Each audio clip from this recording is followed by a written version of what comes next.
এই যুদ্ধে পৃথিবীর অনেক মানুষ মারা যাবে, এমনটা হাদিসের মধ্যে এসেছে। কে জানে, আল্লাহ ভালো জানেন এটা কবে হবে, কত সালে, কিভাবে হবে। এমন হতেও পারে এটাই সেই পারমাণবিক যুদ্ধের সূচনা, ওয়াল্লাহু আলাম।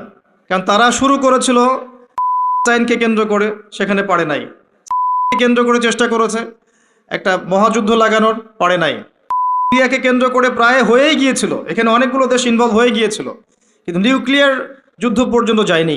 কিছু মানুষ চাচ্ছে, একটা সভ্যতা চাচ্ছে যে পৃথিবীতে একটা মহাযুদ্ধ ঘটুক, এর ফলে পৃথিবীর ম্যাক্সিমাম মানুষ যেন মারা যায়, পরাশক্তিগুলো দমন হয়ে যায়, সে নতুন করে রাইজ করবে, সেই অপেক্ষায় বসে আছে। এবং তার নাম কি সেটা আপনারা আমার চেয়ে ভালো জানেন।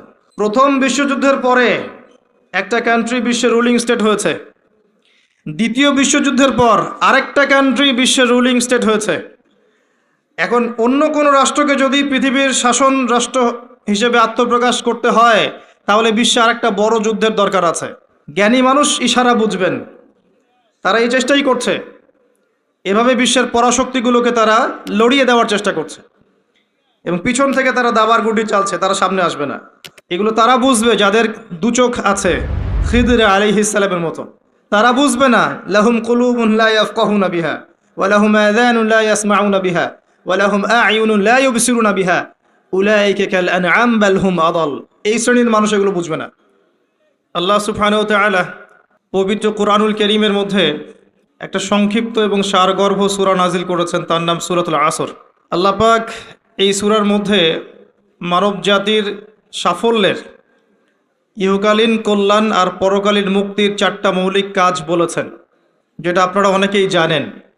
আল্লাহ পাক প্রথমেই সময়ের কসম করেছেন, ওয়াল আসরি, সময়ের কসম, বা'দা আউযু বিল্লাহি মিনাশ শাইতানির রাজিম। সময়ের কসম করে আল্লাহ পাক বোঝাতে চাচ্ছেন সময় আমাদের জন্য খুবই প্রেশিয়াস বা মূল্যবান। সময় চলে গেলে ফিরে আসবে না। কিয়ামতের মাঠে যে 5টা প্রশ্ন হবে, তার মধ্যে প্রথম 2টাই কিন্তু সময় সংক্রান্ত। প্রথমটা হচ্ছে তোমার সারা জীবন কোন কাজে ব্যয় করেছো, দ্বিতীয়টা হচ্ছে তোমার যৌবনকাল কোন পথে ব্যয় করেছো। এই দুটো সময় সংক্রান্ত প্রশ্ন। আল্লাহ পাক এই সূরার মধ্যে ওয়াল আসরি দিয়ে শুরু করেছেন, সময়ের কসম।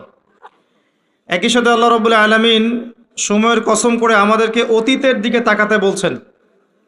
অতীতের দিকে তাকিয়ে দেখো যে প্রত্যেক যুগে যুগে আল্লাহ পাক নবী রাসূল প্রেরণ করেছেন, আসমানি কিতাব নাজিল করেছেন। প্রত্যেক যুগে যুগে যারাই আল্লাহ এবং তার রাসূলের অবাধ্য হয়েছে, আল্লাহ পাক দুনিয়াতেও ধ্বংস করেছেন, পরকালেও ধ্বংস করবেন। এই কথার কোনো ব্যত্যয় আছে? প্রমাণ নেন, নূহ আলাইহিস সালাম 950 বছর দাওয়াত দিয়েছেন, কিছু মানুষ ইসলাম কবুল করেছে, বাকিরা করেনি। যারা করে নাই আল্লাহ পাক তাদেরকে ধ্বংস করেননি। কি দিয়ে ডুবিয়ে দিয়েছিলেন? প্লাবন দিয়ে। এমনকি নূহ আলাইহিস সালামের স্ত্রী সন্তান পর্যন্ত ঈমান আনে নাই। এনেছে? আনে নাই। এখান থেকেও শিক্ষা আছে যে আমরা যারা আদর্শ পরিবার গড়তে চাই, এমন হতে পারে যে পরিবারের সকল সদস্য সবাই কথা শুনবে না, এমনটাও হতে পারে। এতে হতাশ হওয়ার কিছু নেই। তখন আপনাকে নিজের চিন্তা করতে হবে, আলাইকুম আনফুসাকুম, নিজের নফসের ফিকির করতে হবে। আপনি দাওয়াত দিতে দিতে ক্লান্ত হয়ে যান, যদি দাওয়াত দিতে দিতে বোঝাতে বোঝাতে ক্লান্ত হয়ে যান, তারপরেও আপনার কথা মানুষ না শোনে, আলাইকুম আনফুসাকুম, নিজের ফিকির করেন। নূহ আলাইহিস সালাম যখন বললেন, বাবা নৌকায় উঠে আসো, সে বলছে আমি পাহাড়ে উঠে যাব, পাহাড় আমাকে বাঁচাবে। তখন নূহ আলাইহিস সালাম বলছেন, আজকে আল্লাহর আযাব থেকে কেউ বাঁচাতে পারবে না। একটা ঢেউ বাবা আর ছেলের মাঝখানে অন্তরায় হয়ে গেল। একটা ঢেউ আসলো, বাবা একদিকে, ছেলে একদিকে। নূহ আলাইহিস সালাম সন্তানের জন্য আল্লাহর কাছে দোয়া করছেন, আল্লাহর কাছে ভিক্ষা চাচ্ছেন, রহমত, দয়া। ইন্নাহু মিন আহলি, আল্লাহ বলছেন লাইসা মিন আহলিক, হে আল্লাহ সে আমার পরিবারের অন্তর্ভুক্ত। আল্লাহ বলছেন সে তোমার পরিবারের কেউ না। আল্লাহর কাছে দেশ, ভাষা, রক্ত, বর্ণ, জাতীয়তাবাদ কোনো কিছুর কোনো মূল্য নাই, ইল্লাত তাকওয়া, শুধু তাকওয়ার মূল্য আছে।